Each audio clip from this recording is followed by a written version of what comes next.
কুরবানির দিনে যত নেক আমল আছে এর মধ্যে আল্লাহ তাআলার কাছে সবচেয়ে প্রিয় এবং পছন্দনীয় আমল হলো কুরবানি করা, রক্ত প্রবাহিত করা।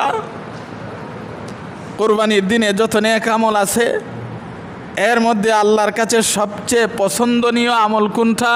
কুরবানি করা।